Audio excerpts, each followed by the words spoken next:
1 Coríntios 6, 19 e 20. O apóstolo diz assim: será que vocês não sabem que o corpo de vocês é santuário do Espírito Santo que está em vocês, e que vocês receberam de Deus, e que vocês não pertencem a vós mesmos, porque vocês foram comprados por preço? Agora, pois, glorifiquem a Deus no corpo de vocês.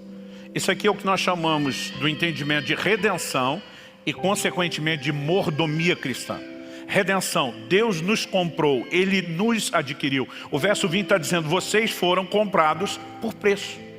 Então, o seu corpo, em outras palavras, Paulo está dizendo, não te pertence. Ele é santuário de Deus, ele é da parte de Deus. Basicamente o que Deus está dizendo é que esse corpo no qual eu e você moramos, que não é nosso, é antes de mais nada dele, porque ele comprou, nos foi confiado, e nós temos que administrar, como gerentes, como mordomos, aquilo que pertence a Deus, de tal forma que Deus seja glorificado. É lógico que o contexto onde Paulo aplica isso, se você olhar os versículos anteriores, ele está falando de fugir da imoralidade. Mas o cuidado com o corpo, a boa mordomia, não é apenas mantê-lo distante de pecados, morais e impureza, como envolve todo o pacote, toda a ideia do cuidado do corpo. Aliás, um pouquinho atrás, no verso 13, o apóstolo Paulo tinha dito assim: os alimentos são para o estômago e o estômago existe para os alimentos. Está falando de uma criação casada. Deus fez um para o outro e o outro para um. O alimento foi feito para ser digerido no estômago. O estômago foi criado para digerir o alimento. Ele está falando de uma criação casada. E ele termina dizendo: o corpo não é para a imoralidade, mas para o Senhor, e o Senhor para o corpo. É depois dessa ideia que ele afirma no versículo 14 que o Deus que ressuscitou a Jesus Cristo dentre os mortos também nos ressuscitará a nós pelo seu poder. Ou seja, ele nos chama a pensar além da funcionalidade do corpo para essa vida terrena, além da morte e decomposição do corpo, num dos eventos que é tratado na Bíblia como um dos rudimentos da doutrina de Cristo, que é a ressurreição. Nós precisamos entender com essa perspectiva maior a importância e o valor que o corpo tem aos olhos de Deus e a responsabilidade que nós temos de uma boa mordomia, cuidando daquilo que não é nosso e sim do Senhor. Paulo, em outro lugar, ele apresenta uma outra perspectiva do cuidado do corpo. Em Efésios 5, ele está falando a respeito de como os maridos devem tratar a esposa e a esposa os maridos. Ele estabelece um paralelo em relação a isso, falando a respeito de como Cristo trata a igreja e como a igreja deve se portar em relação a Cristo. E dos versos 28 a 30 de Efésios 5, ele diz: assim também o marido deve amar a sua esposa como ama o próprio corpo. Quem ama a esposa, a si mesmo se ama, porque ninguém jamais odiou o seu próprio corpo, ao contrário, o alimenta e cuida dele, como também Cristo faz com a igreja, porque somos membros do seu corpo. Aqui, quando ele fala de como Cristo cuida da igreja, com a perspectiva de que a igreja é o seu corpo, isso nos ajuda a ter uma visão completa. Jesus, como Deus encarnado, viveu nessa terra 100% como homem. Como homem, ele teve fome, ele teve sede, ele teve cansaço, e porque cansou, ele descansou e dormia, porque tinha fome, ele comia, porque tinha sede, ele bebia, Você percebe a forma que na época de Jesus se vivia, diferente da nossa, no nosso tempo, que vivemos o auge, o apogeu do sedentarismo em toda a história humana, havia cuidados. Mas Paulo continua apresentando a ideia de que hoje, a igreja sendo seu corpo, ele continua cuidando dela.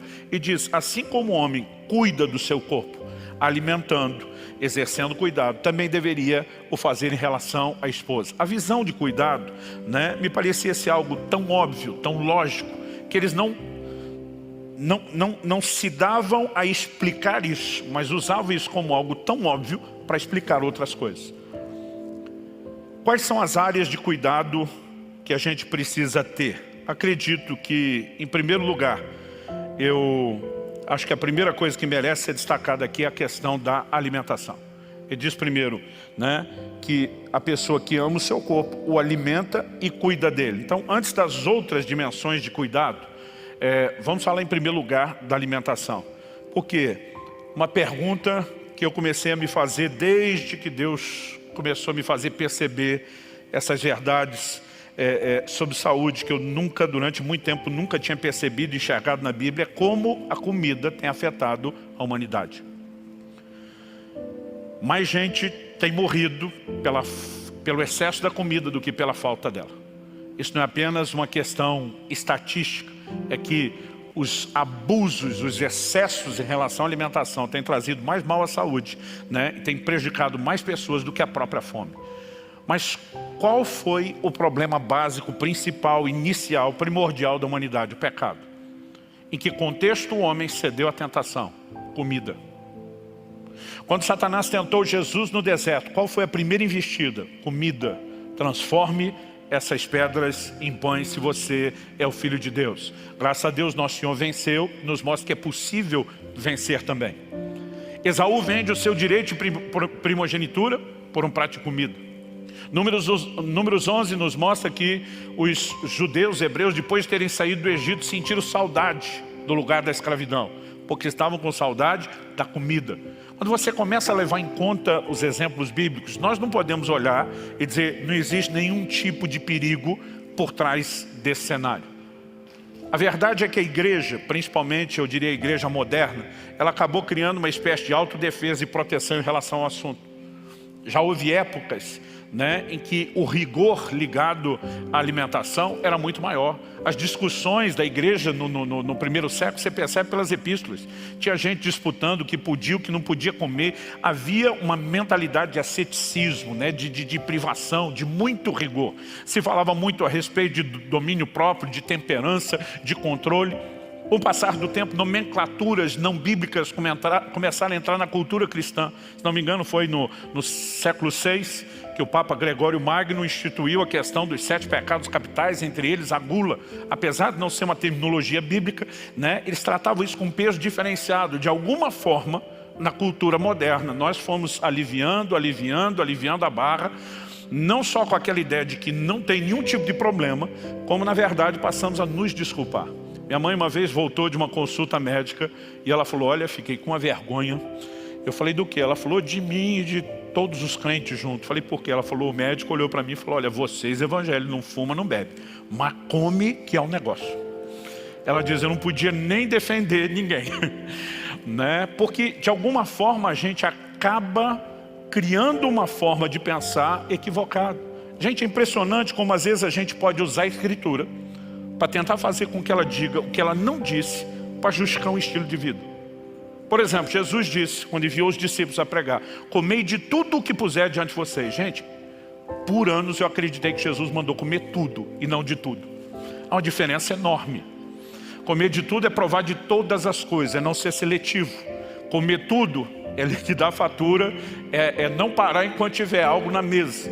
Né? Um fala a respeito do tipo de alimento, o outro fala a respeito da quantidade.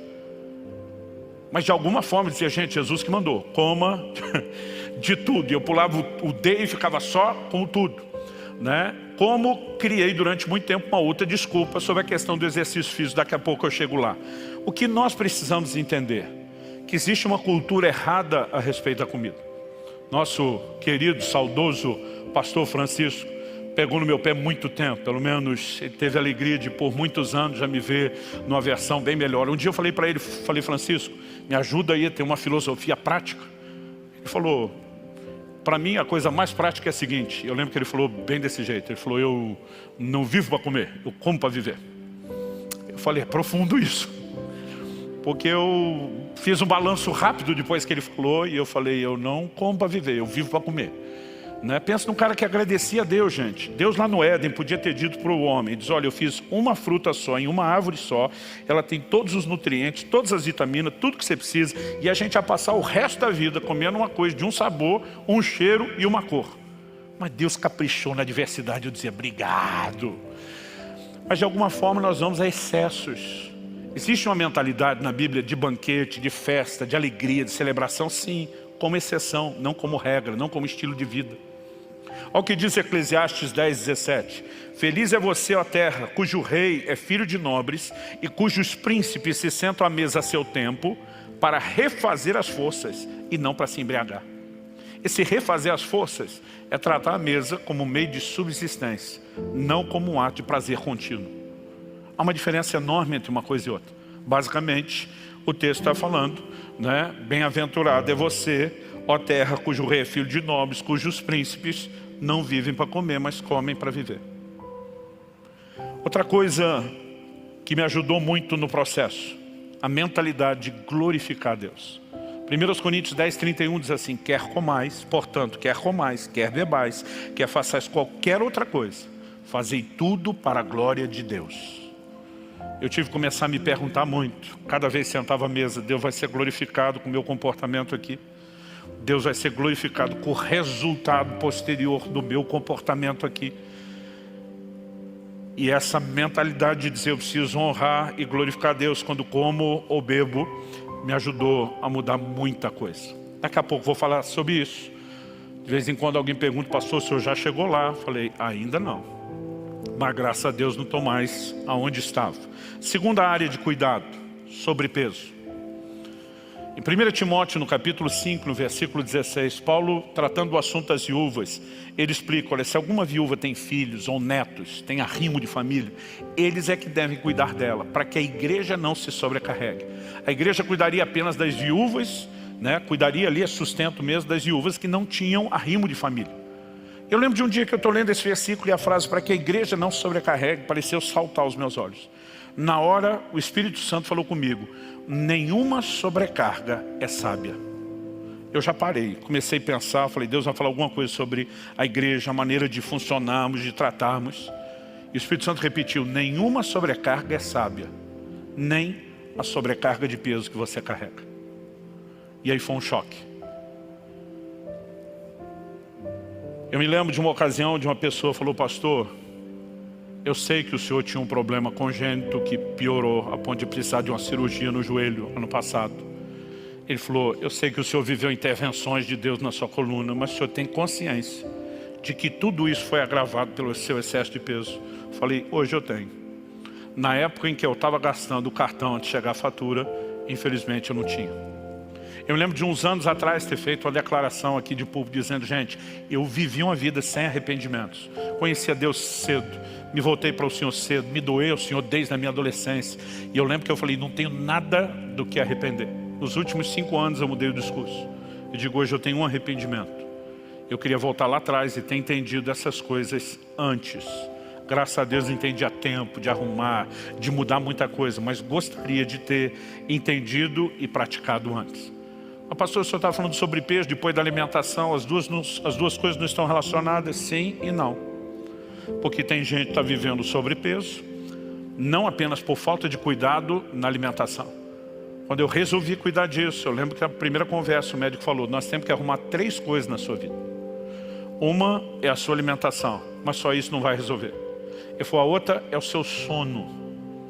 Ele disse, e a outra ainda diz respeito aos exercícios. Tem gente que está vivendo sobrepeso não só por conta de uma alimentação exagerada, mas pela falta dos outros componentes. E tem uns camaradas que comem pra caramba, mas parece que tem uma anaconda dentro de si. A gente não sabe para onde aquilo vai. Então, apesar de comer muito, ele não tem o problema do sobrepeso. Ele, às vezes, por essa dieta que não é cuidadosa, balanceada, ele pode ter outros problemas, mas às vezes ele não está tendo sobrepeso. Então, vou separar. Olá, temos uma dica incrível para vocês. Gostaria de se aprofundar no conhecimento da Palavra de Deus? Na descrição do vídeo e no comentário fixado, temos dicas valiosas para lhe ajudar a andar no Espírito. Não deixe de conferir. Deus os abençoe.